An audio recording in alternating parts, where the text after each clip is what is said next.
Muito bem, gente. Nós vamos falar hoje o final dessa série de mensagens sobre a família. Espero que tenha sido útil. Cada semana que passou, nós vimos até hoje esses assuntos aqui. Padrão foi a primeira mensagem em maio, né? Maio está chegando ao final, hein? Hoje é o último domingo de maio, gente. Falamos sobre padrão, há no DNA da família um padrão, né? Homem e mulher, Deus criou essa configuração que é para o bem da humanidade, é o padrão perfeito que Deus criou, o papel de cada um, o papel do marido, o papel da mulher, o alinhamento entre o casal, não é para o casal viver em pé de guerra, se competindo, mas se alinhando, se complementando. Nós aprendemos sobre isso, vimos sobre o propósito, a família não é para o casal criar um reino particular, um império na terra, pensando só em si, no seu castelo, e sim para saber que ele vive para a glória de Deus. Porque antes de casar, a gente é adorador. E mais importante do que casar é ser adorador, porque no céu não tem casamento. Sabia disso? Seremos só adoradores. Então, o casamento é enquanto a gente está aqui na terra. E qual é a função do adorador?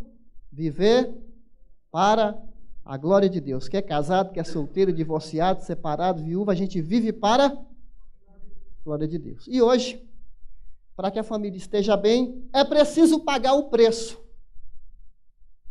Você está disposto a pagar o preço? Para que a sua família fique bem, bem equilibrada, bem ajustada? Então eu quero propor isso aqui. Lute pela sua família, é seu papel, é sua obrigação, não importa se você é pai, se é filho, se é avô, se é neto, se não tem nem essa configuração, se é só a esposa ou só uma, lute pela sua família. E aí eu quero convidar você, a gente vai ler essa passagem aqui, 1 Samuel, no Antigo Testamento, capítulo 30, de 1 a 9, depois do 16 até o 26. 1 Samuel está antes de Salmos. 1 Samuel está depois de Juízes. Está bem antes de Provérbios, bem antes de Salmos, antes de Reis, antes de Crônicas. Está ajudando aí eu falar isso? Tomara que sim, né? 1 Samuel, o povo com celular agora esquece onde que as passagens estão. 1 Samuel, capítulo 30, de 1 a 9.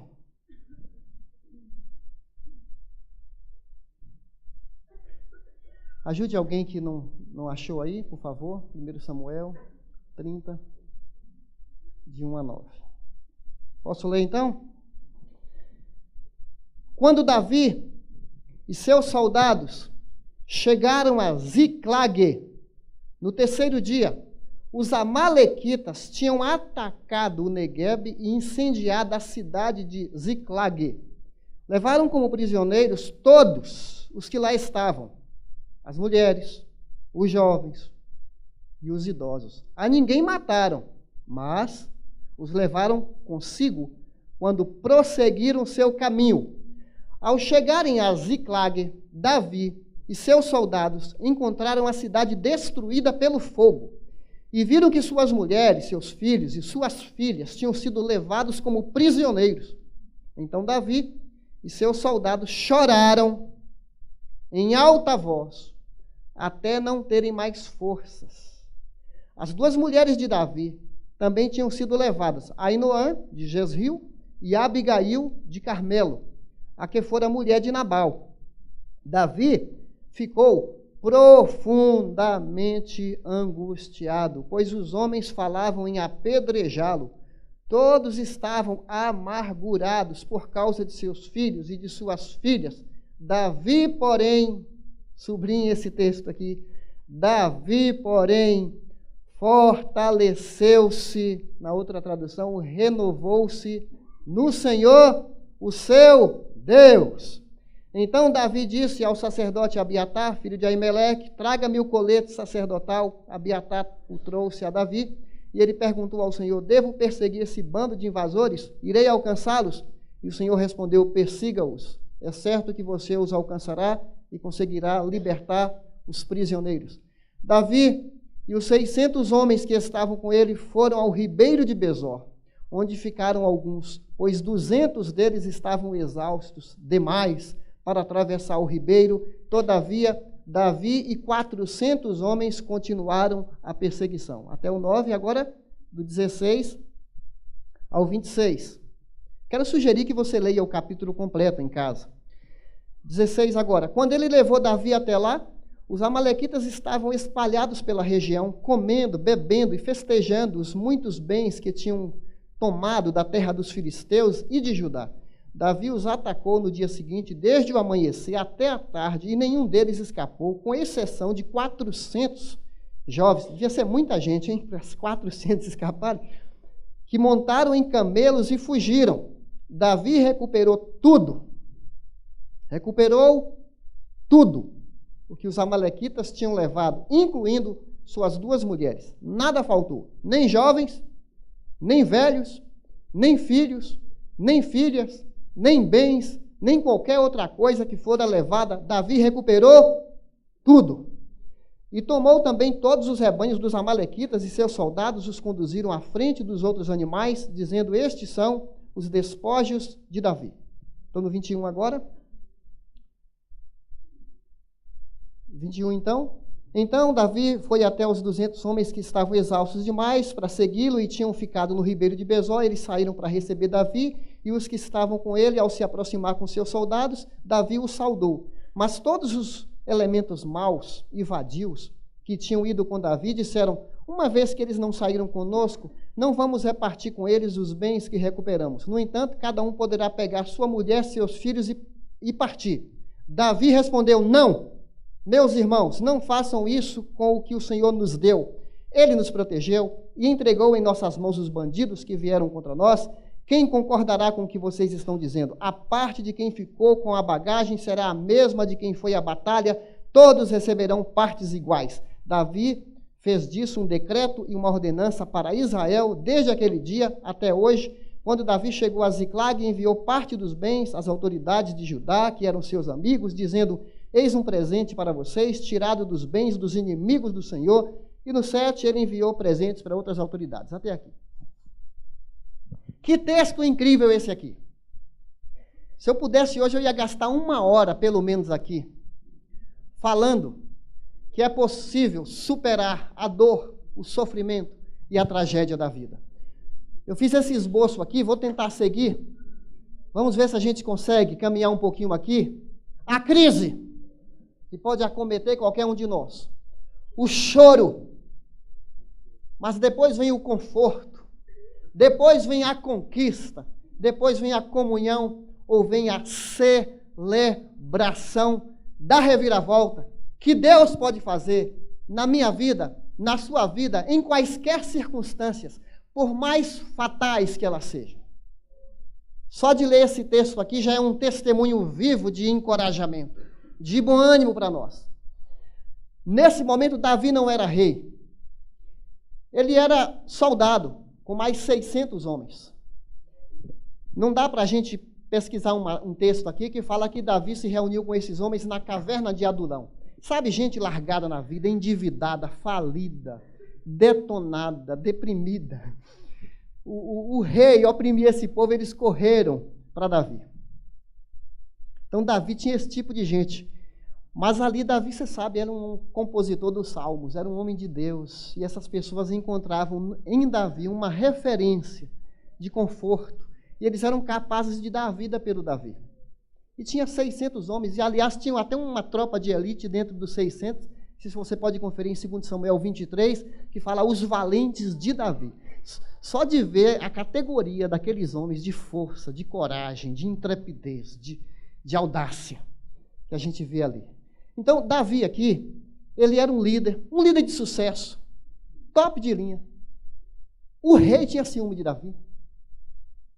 Você já se destacou no seu trabalho, numa sessão no seu trabalho, ou num trabalho até da faculdade, que as pessoas olham para você até com uma certa inveja por causa do seu desempenho? Às vezes não vem uma perseguição.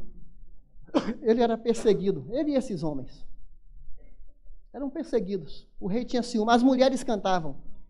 Davi matava milhares e milhares, centenas de milhares, e Saul só milhares. Essa cantiguinha gerava inveja no rei. Acontece que eles saíam para proteger Israel, para proteger fazendeiros, viviam em campanhas militares, eram bem-sucedidos, vamos dizer assim, profissionalmente. Um grupo de homens bem-sucedidos profissionalmente, mas descuidaram do território familiar. Eram célebres, tinham fama de guerreiros, e provavelmente se descuidaram da sua cidade, das esposas e dos filhos. Nós somos guerreiros também. Estamos aqui no século XXI, muita coisa aconteceu de lá para cá, e a gente pode estar caminhando muito bem, fazendo muito bem nosso papel de pai, de mãe, mas descuidando da sua casa, da sua família. Hernandes Dias Lopes já disse em certa ocasião, nenhum sucesso compensa o fracasso na sua casa, o fracasso na sua família. A nossa família é o nosso maior tesouro. É mais importante que dinheiro no banco, é mais importante que seus imóveis, é mais importante do que qualquer outra coisa. Nosso maior tesouro são nossos filhos. E aí a gente encontra a crise instalada aqui, esses amalequitas. Esses amalequitas nem eram para estar mais aqui. O Saul, que era para ter destruído esse povo, era um povo covarde, sorrateiro. Quando Moisés saía do Egito, só para você ter uma ideia, eles ficavam na tocaia e pegavam, sequestravam os velhos e as crianças. Povo terrível esse aqui. E aqui você vê a traição, né? Foram lá, pegaram as crianças, os velhos, botaram fogo na cidade. Pela misericórdia de Deus, não mataram as pessoas, pela misericórdia de Deus. Esses homens estão voltando do trabalho, estão voltando para casa, e vinha fogo, provavelmente, naquela campina lá, naquela área desértica, suas casas em fumaça. E os camaradas estavam voltando de uma região de mais ou menos 150 quilômetros. Uns a pé, uns a cavalo, camelo, sei lá. Mas eles estavam voltando e vindo, a fumaça tomando conta. Queriam descansar. Quem é que depois do trabalho, depois de uma jornada célere, depois de uma jornada terrível, você quer chegar em casa, você quer tomar um bom banho, você quer abraçar seu filho? Não é gostoso isso? Sentir o perfume gostoso da mulher amada e se envolver nos seus braços e tudo mais. Talvez povoava a mente desses homens, mas agora estão vendo o cenário destruído. Aí é uma crise, irmãos. Aí você para pensar hoje.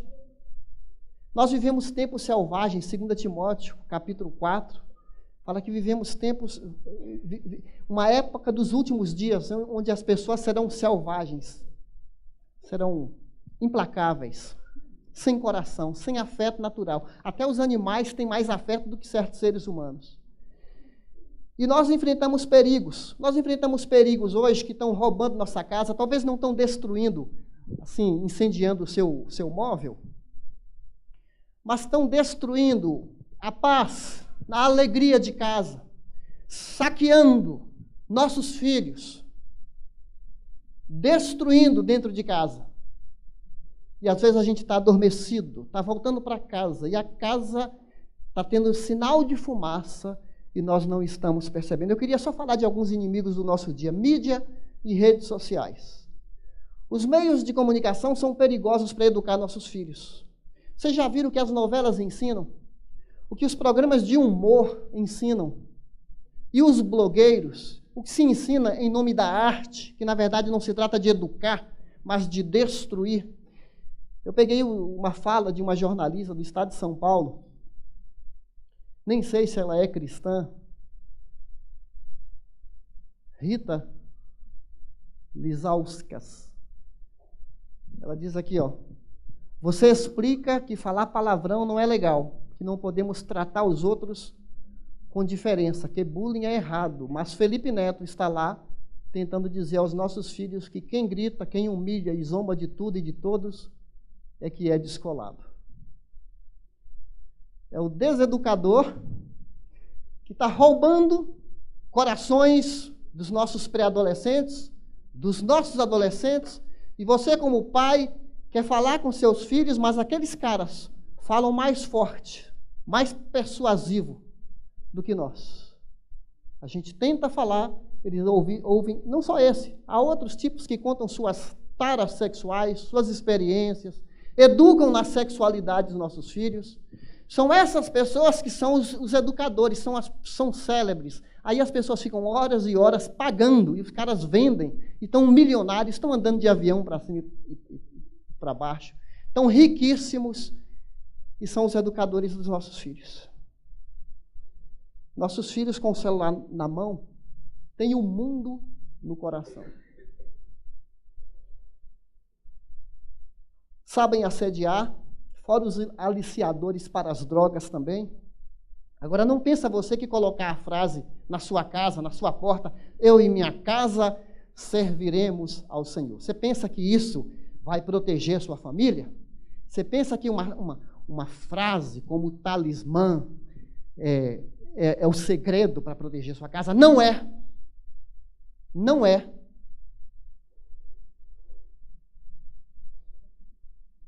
A escola da igreja também não é.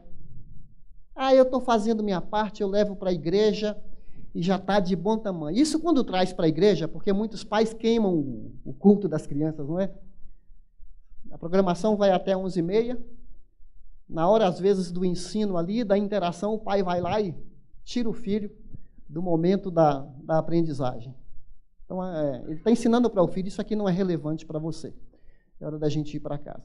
Eu não estou dizendo para você que a igreja não ajuda. É um acessório, é uma ferramenta. Mas Deuteronômio, capítulo 6, versículo 5, fala que o pai e a mãe precisa saturar o ambiente da casa com a palavra de Deus, desde o momento que levanta, as falas, o ensino ali de trazer à memória a palavra. Tem casa que nem sequer há uma oração nas refeições. E a gente fala que Deus é o centro da nossa família, é o centro da nossa família quando a gente está na igreja, que horas?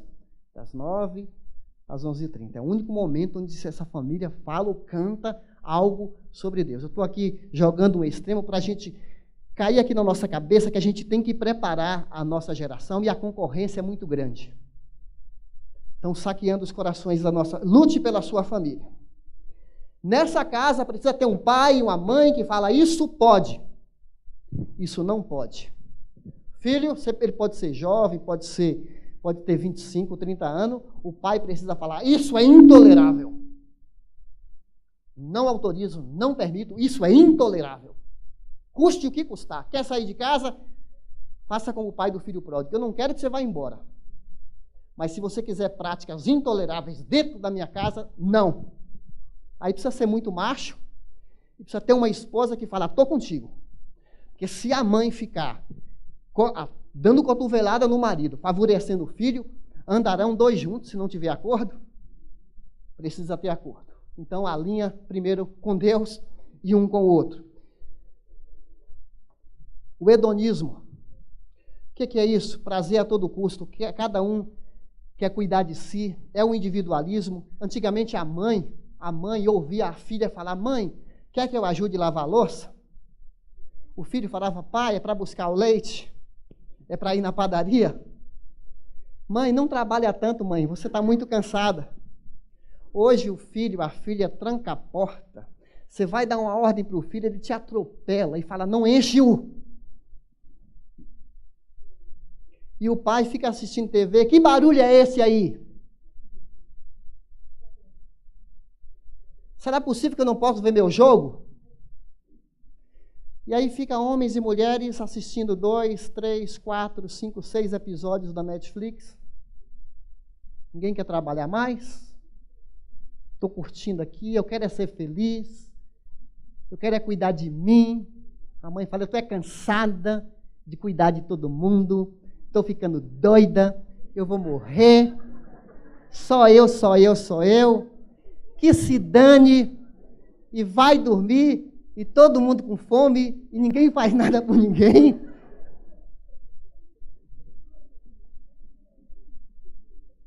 Aí vem as disputas, vem as disputas, filhos com os pais, mãe manipulando o filho, fazendo chantagem com o pai, filho brigando entre si, filhos mal criados, cada um tem seu espaço, cada um tem seu computador, já não se conversa mais, pais cansados, frustrados, outros vão cuidar, a vizinha vai cuidar, a babá vai cuidar, coloca na escola das 7 às 7 da noite, deixa os amalequitas cuidarem dos filhos, aí eles voltam para casa à noite cansados, a escola de inglês é balé,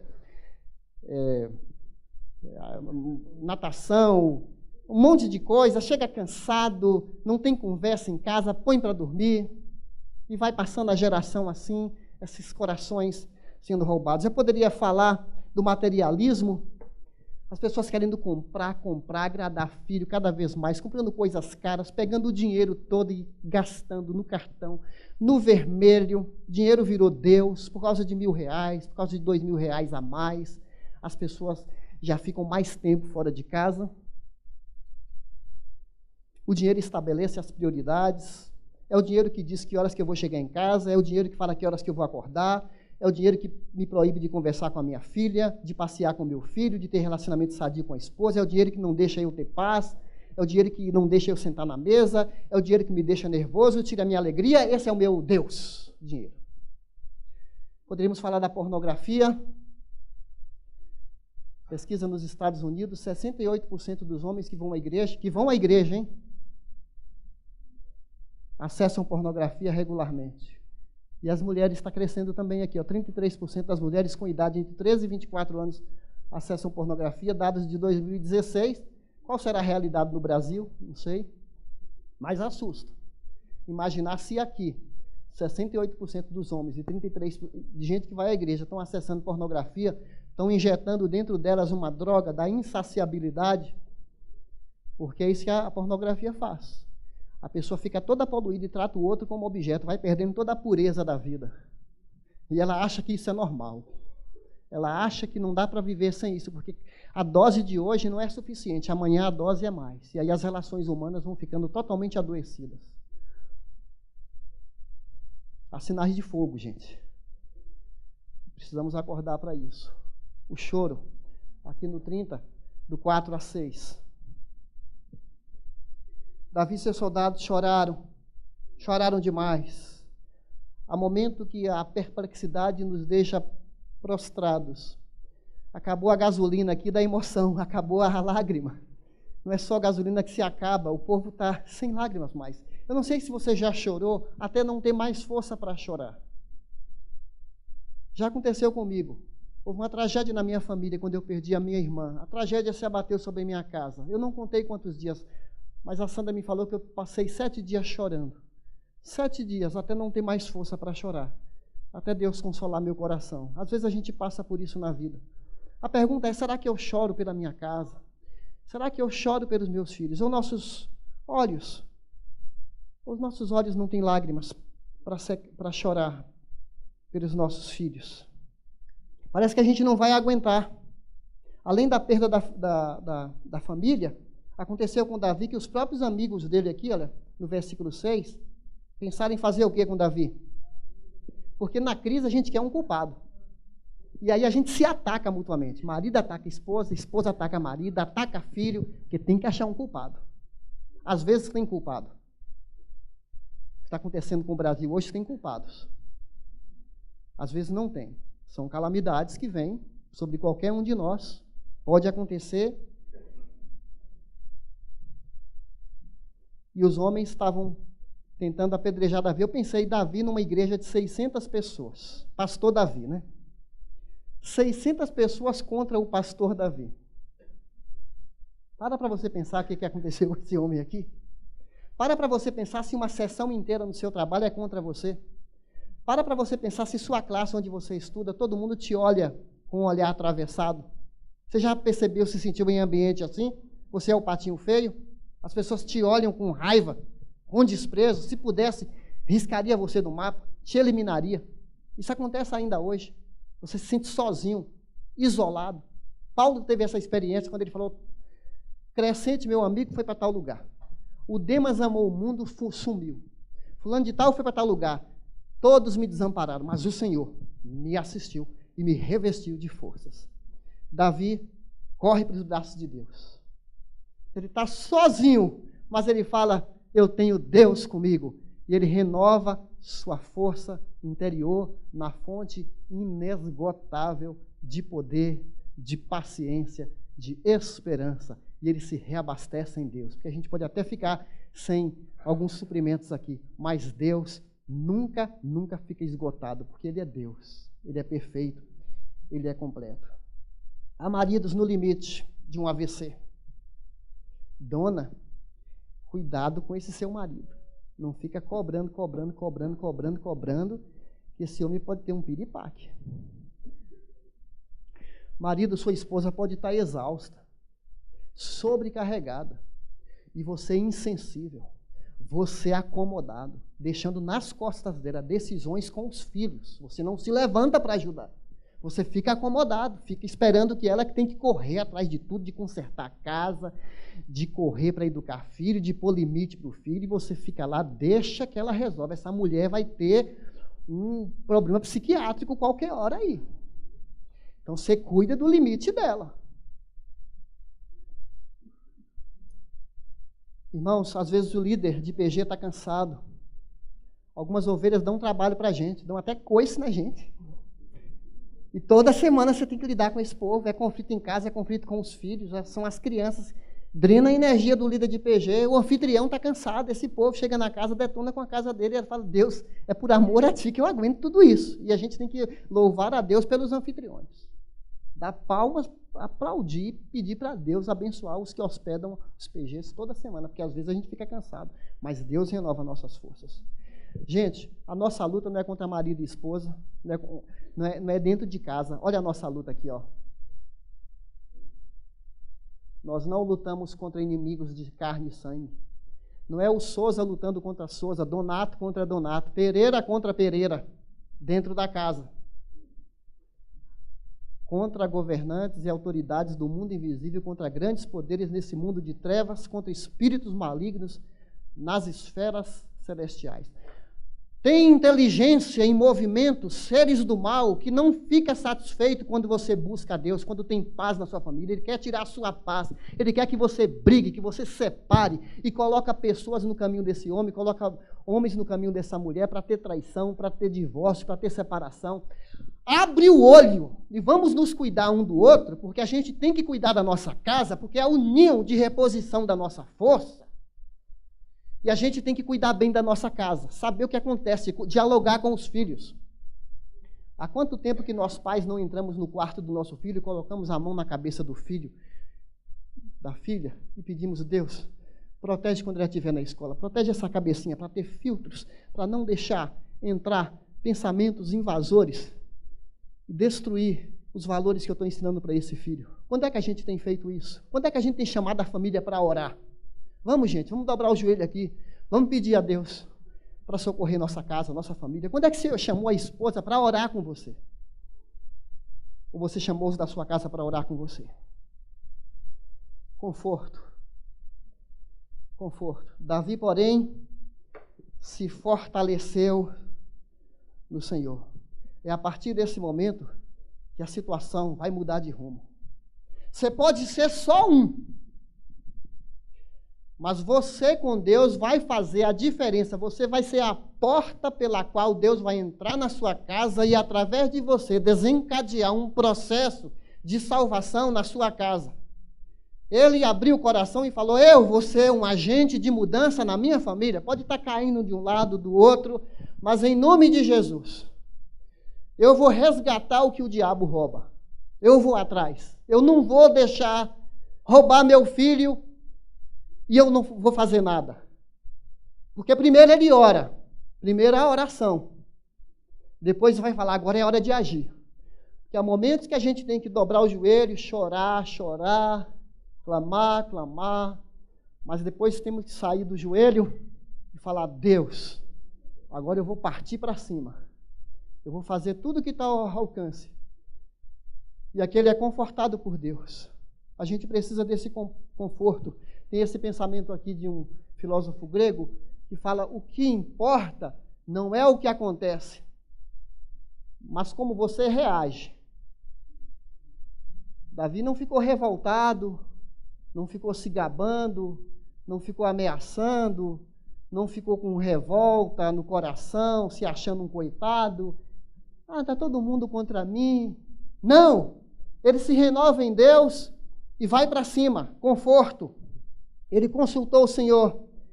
Ele pede para trazer um colete sacerdotal. Esse colete era uma roupa especial do sacerdote, que tinha umas pedras, e tinha umas pedrinhas chamadas Urim e Tumim, e umas pedras das 12 tribos de Israel. Não se sabe exatamente como que Deus revelava.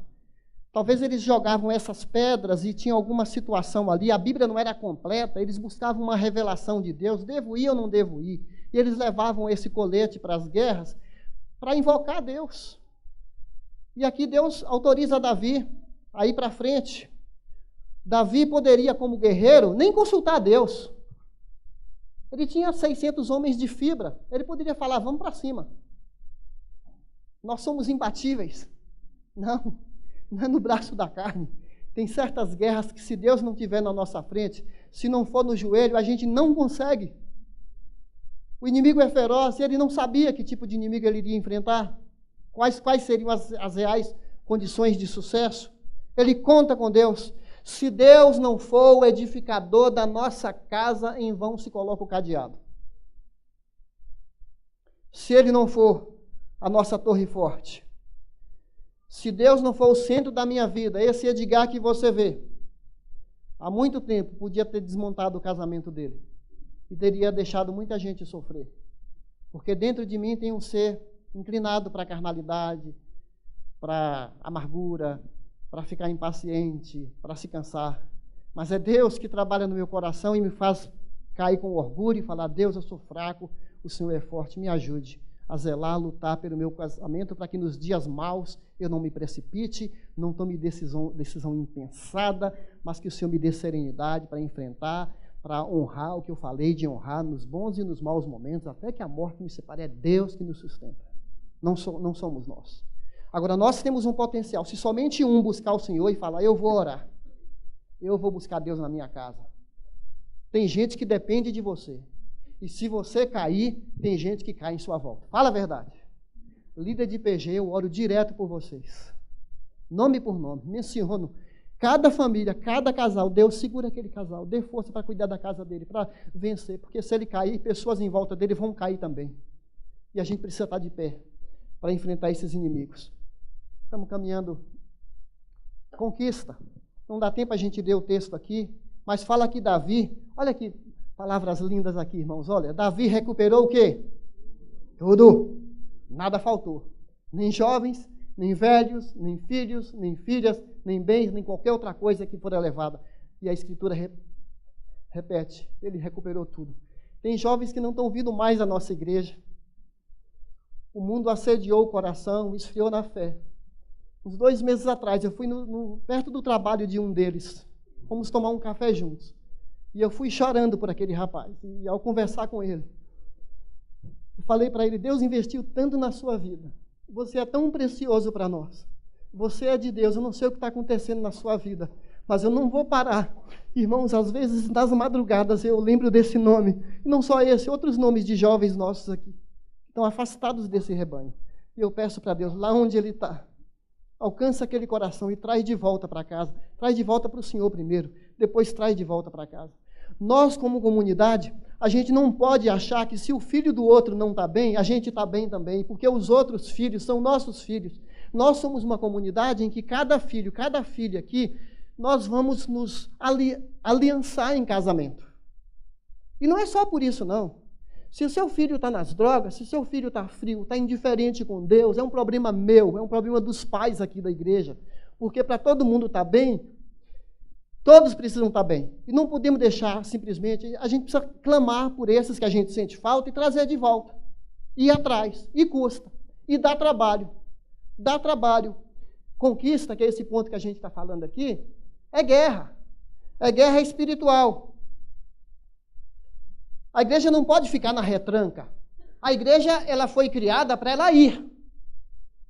Para que as portas do inferno não prevaleçam. É o inimigo que tem que ter medo da gente, não nós. Quando Moisés saiu do Egito, sabe o que Faraó falou? Fez 3 propostas para Moisés.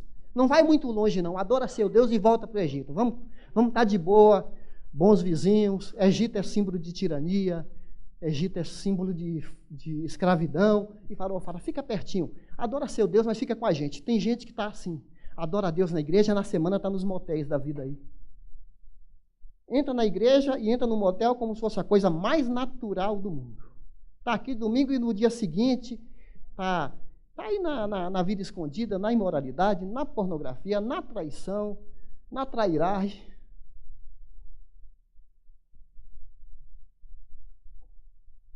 Aí Faraó falou, Moisés falou, não aceito isso, nós vamos sair, vamos para longe. Aí Faraó fala assim, então deixa as crianças com a gente. Deixa as crianças. Leva só os cabeças brancas. Deixa as crianças que o Egito cuida. O mundo está ensinando nossos filhos, os blogueiros, a televisão. Deixa que a gente cuida do seu filho, porque Satanás tem paciência. Ele está nas escolas ensinando identidade de gênero de uma maneira que a Bíblia não ensina. Ele como se fosse uma escola bíblica, que nem é dominical, né? Satanás ensina todo dia lá na escola. Fazendo a cabeça dos nossos filhos. Deixa as crianças com a gente, deixa só os velhos nas igrejas. Tem igreja que só tem cabeça branca. A igreja está perdendo a capacidade de dialogar com as crianças. Moisés falou, não, nós vamos levar nossos filhos com a gente. Então deixa as vacas, o gado, o rebanho, deixa aqui no Egito. Vai adorar seu Deus. Hoje em dia os crentes não estão mais contribuindo na obra de Deus. Nas igrejas são 15% que contribuem. 20% que dão oferta, 25% que dão dízimos, porque o dinheiro de Deus está sendo gasto no Egito, para seus prazeres, para o materialismo, para insatisfação, compra e vende, e aí a gente fala assim, quantos aqui contribuem para missões? Sabe quantos levantam? 30, 40 pessoas contribuem para missões, mas no Egito a grana é dada lá, é torrada lá, comprando coisa cara, tênis caro para o filho, celular de R$2.000 para o filho, mas dinheiro para Deus que é bom, nada. Adora a Deus com a boca e com o dinheiro adora as divindades do Egito. Sabe o que Moisés fala? Olha para Faraó e fala assim com peito e com coragem. Nós vamos levar nossos velhos, nossos filhos, nós vamos levar todos os bens que Deus nos deu. Não vai ficar no Egito nenhuma unha. Nenhuma unha, porque quem tem Deus não tem parte com o Egito. Eu duvido de uma pessoa que não contribui na obra de Deus, até da salvação, porque onde está o seu tesouro, está seu coração. Se o seu tesouro está no mundo, pensa assim, eu sou salvo mesmo? Estou pegando pesado aqui para você entender as implicações de algo que dá até para a gente mensurar. Não estou dizendo que o fato disso não dá salvação para ninguém, mas é para você perguntar, será que eu sou salvo? Eu me importo com as coisas de Deus? E aqui alguém até fez um checklist aqui, né? Do que os inimigos levaram, alguém fez um checklist. Recuperou tudo de volta. Esse texto é muito lindo, irmãos, porque fala que dá trabalho, é uma guerra. Olha, requer sabedoria. O pai educa o filho desde novinho. É uma luta. Enquanto eles são menores, dá mais trabalho. Tem que comer brócolis, tem que limpar porão com o filho, ensinar. Tem que contar historinha na hora de dormir, levar ao parque. Ensinar o filho a jogar bola. Mesmo você ensinando, ele não aprende, como aconteceu comigo. Ter uma família abençoada é você desligar os celulares, conversar, de vez em quando pôr as crianças para dormir, marido e mulher, vamos acertar nossos ponteiros aqui. Vamos conversar. Desde o namoro, eu não toquei na Sandra, no corpo dela, em parte alguma, enquanto eu namorei. Nós nos preservamos. Ah, pastor, isso é um padrão alto demais, é o padrão da Bíblia. Eu não era marido, eu era só namorado, eu só fui tocar nela na primeira noite de núpcias, em que Deus me autorizou. Aí eu fui liberado. É isso que a gente tem que ensinar para nós, desde o namoro, a respeitar, porque você não sabe se vai casar com uma pessoa, e se é só namorado, respeita e tem um namoro santo, e respeita a outra pessoa. Você não é marido dela para ter liberdade que você não é autorizado a ter.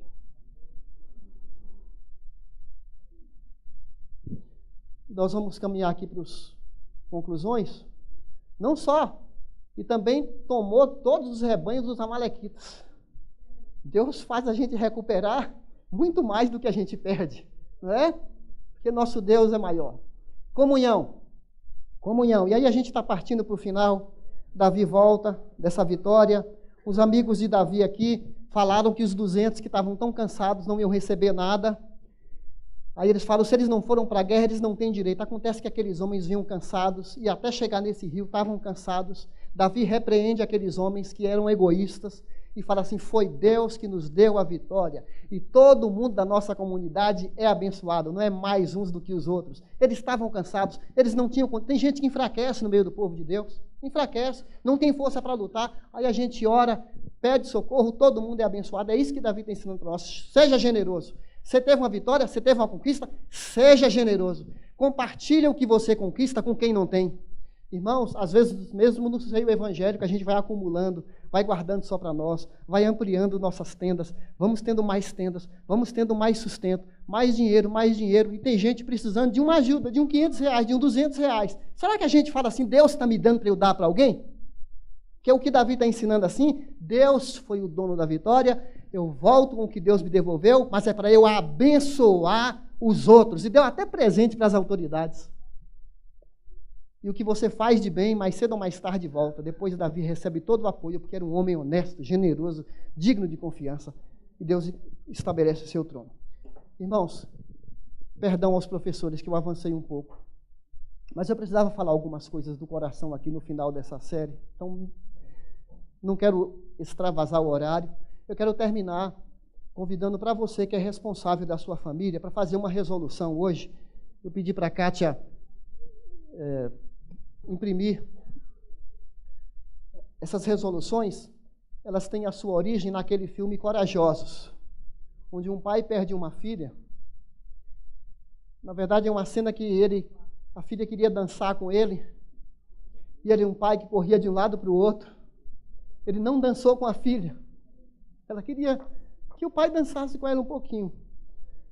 Aí ele não dançou, essa filha é atropelada. Aí passa o filme todo, ele lembrando, eu podia ter dançado com a minha filha, eu não dancei com ela. E ela morreu, eu não podia mais dançar. A filha de, 12 anos, 11 anos, não sei a idade da garota. Aí aquele homem se levanta na igreja, nem era pastor, hein? Se levanta e fala assim, eu vou cuidar, eu vou lutar pela minha família. Então aqui é uma proposta, você que é responsável para a sua casa. Pode ser homem ou mulher, mas você é o responsável pela sua casa. Não temos para todo mundo. Provavelmente um para a família, tá certo? Então vamos distribuir, por favor. Você que é o responsável pela sua casa, ok? Levanta a mão, uma das mãos. Se não...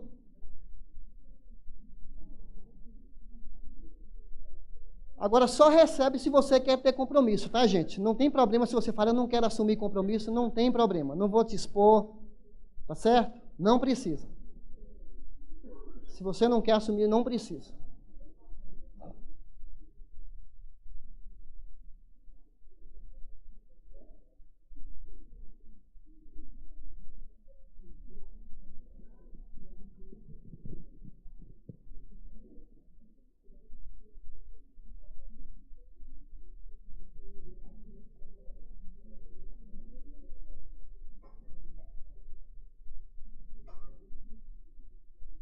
À medida que você recebeu, fique de pé, por favor. Você que recebeu, fique de pé.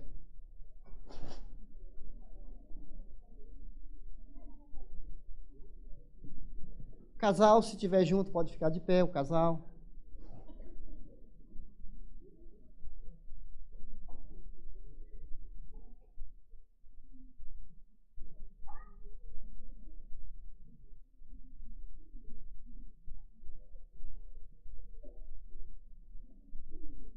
Então, eu queria convidar os homens para lerem comigo.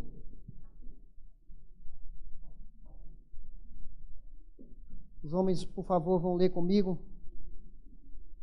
Todo mundo aí está na mão? Então, vamos começar, vamos tentar ler juntos aqui. Eu solenemente determino, diante de Deus, assumir total responsabilidade por mim, minha esposa, meu marido e meus filhos. Eu vou amá-los, protegê-los, servi-los e ensiná-los a palavra de Deus como líder espiritual da minha casa. Eu vou ser fiel à minha esposa, amá-la e honrá-la, e estou disposto a sacrificar a minha vida, olha a responsabilidade, por ela, como Cristo morreu por mim. Se você não tem coragem, não leia, tá? Não é porque eu estou pedindo, não. Tem que ser do coração. Eu vou interceder pelos meus filhos e lhes ensinar a amar a Deus com devoção, dedicação e força. Eu vou treiná-los para honrar a Deus e para viver com responsabilidade. Eu vou enfrentar o mal e buscar justiça e amar misericórdia. Eu vou orar pelos outros e tratá-los com bondade, respeito e compaixão. Eu vou trabalhar prontamente para prover as necessidades de minha família. Eu vou perdoar aqueles que me fizeram mal, assim como vou pedir perdão aos que prejudiquei. Eu vou aprender com meus erros, arrepender dos meus pecados e caminhar com integridade como uma pessoa temente a Deus. Eu vou procurar honrar a Deus, ser fiel à sua igreja, obedecer à sua palavra e fazer sua vontade. Eu vou trabalhar corajosamente, com a força que Deus proporciona para o cumprimento destas resoluções, para o resto da minha vida e para a sua glória. Amém? Amém. Esse papel é muito caro, viu? Muito caro assim. Foi um trabalho, demorava 4 minutos para imprimir cada um. É nesse sentido de, foi um sacrifício produzir isso aqui. Tá? Obrigado pela paciência da Kátia, da Sandra também, que ajudou. Mas é para você guardar isso aqui no lugar visível, para você não esquecer. Põe aí a data, põe uma moldura e vamos deixar isso como lembrança de uma coisa forte no nosso coração. Aí você assina, você e sua família, tá bom? Então vamos orar. Se você quiser ajoelhar, se você não puder, não tem problema, fica a seu critério. Ajoelhe o coração, se você não puder ajoelhar os joelhos, ajoelhe o coração. Então vamos interceder. Não se preocupe, se não der para ajoelhar, não tem problema. Deixa só o coração ajoelhado, tá bom? Senhor, aqui estamos nós, teu povo, tua igreja. O inimigo tem saqueado muito nossa casa, nossos maiores bens, que são nossos filhos, nossas filhas. E nós somos responsáveis por eles, porque nós temos acesso à tua palavra. E agora, em nome de Jesus, como igreja reunida, nós unimos nossas orações, nós unimos nossos corações, nós unimos nossos pensamentos em favor de cada criança, desde a que está no ventre da mãe, os pequeninos, os juniores, os principiantes, pré-adolescentes, adolescentes, jovens e mesmo adultos jovens, nossas esposas, nossos vós e vós. Oramos por parentes também, que olham para nós e nós inspiramos parentes, primos, tios, tias. Em nome de Jesus Cristo, nós clamamos que na força do Espírito Santo, assim como Davi se reanimou no Senhor e alinhou o coração dele com o coração de Deus, alguns de nós aqui talvez precisam confessar pecados, arrepender lá no íntimo o estrago que tem feito na sua família, por ser negligente, por ser acomodado. Tem fogo em algumas casas e alguns pais não estão percebendo. Algumas mães também estão deixando correr. Em nome de Jesus Cristo, nós pedimos que o Senhor nos dê sabedoria para saber o que fazer, como dialogar, como colocar limites, como estarmos atentos, vigiando e orando, a tempo e fora de tempo. Que haja um quebrantamento, um arrependimento, se tem áreas da nossa vida para a gente tratar. Porque se esse pai não tem autoridade, o que ele vai falar? Se essa mãe está com o coração duro, o que ela vai falar? Que haja um quebrantamento pelo Espírito de Deus em nossas vidas. E a partir disso nos levante. Nos levante, Senhor, para sarar nossa casa. Proteja as esposas, os maridos, Pai. Traz arrependimento, perdão, reconciliação, mudança de vida. Salve a vida dos nossos filhos. Oramos por salvação, Senhor. Salvação, novo nascimento. Nós clamamos em nome de Jesus. Deus, sare nossa casa. Nós queremos ir atrás do que o diabo roubou, Senhor.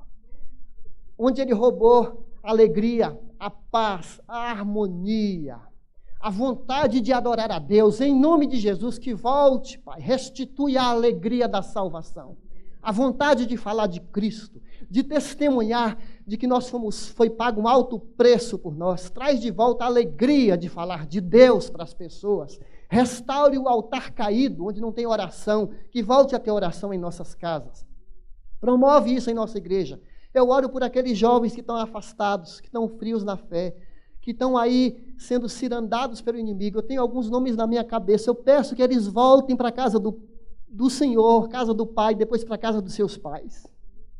Traz de volta filhos e filhas. Nós oramos, nós consagramos essas resoluções ao Senhor e nos ajude a sermos fiéis, em nome de Jesus. Amém. E glória a Deus. Amém. Glória a Deus.